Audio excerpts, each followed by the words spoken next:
దేవునికి స్తోత్రం. ప్రియమైన దేవుని బిడ్డలారా, దేవుని వాక్యాన్ని మనం ధ్యానం చేద్దాం. కీర్తనల గ్రంథం మొదటి కీర్తన భాగంలో దేవుని బిడ్డలకు ఉండవలసిన లక్షణాలు ఈ కీర్తనలో ఉన్నాయి. మనము దేవుని బిడ్డలం, యేసయ్య రక్తములో కడగబడిన వారం, సంఘ సహవాసములో ఉంటూ ఉన్నవారం.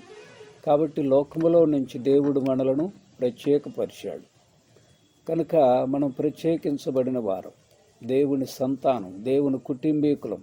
కాబట్టి మనం ఈ లోకములో ఉంటూ ఉన్నాం. లోకానికి అతీతంగా, శరీరానికి అతీతంగా ఆత్మ సంబంధమైన జీవితాన్ని మనము జీవించాలంటే ఈ లక్షణాలు దైవ పిల్లలకు ఉండాలి. ఏంటిది అంటే ఈ కీర్తనలో ఒకటి ప్రవర్తనలో యోగ్యత. ప్రవర్తనలో యోగ్యత అంటే యోగ్యులుగా పరిశుద్ధులుగా నీ ప్రవర్తన అంతటి యందు దేవుని అధికారానికి ఒప్పుకో, అప్పుడు దేవుడు నిన్ను దీవిస్తానంటాడు. కనుక ప్రవర్తనలో యోగ్యత అనగా దుష్టుని ఆలోచన చొప్పున నడవకూడదు, పాపుల మార్గమున నిలవకూడదు, అపహాసకులు కూర్చుండే చోట కూర్చోకూడదు. ఇది ప్రవర్తనలో యోగ్యత. యోగ్యులుగా, దేవుని బిడ్డలుగా, అనేకులకు ఆదర్శంగా, ఆశీర్వాదకరంగా ఉండాలంటే ఈ యోగ్యత మనకు ఉండాలి. రెండవదిగా పఠించుటలో ఆసక్తి.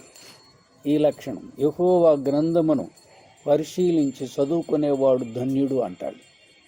దేవుని యొక్క వాక్యాన్ని, ఆ వాక్యము యందు ఆనందిస్తూ దివారాత్రులు దానిని ధ్యానించువాడు ధన్యుడు. వాక్య ధ్యానం మనకు చాలా అవసరం. వాక్యము దేవుడు మనతో మాట్లాడతాడు.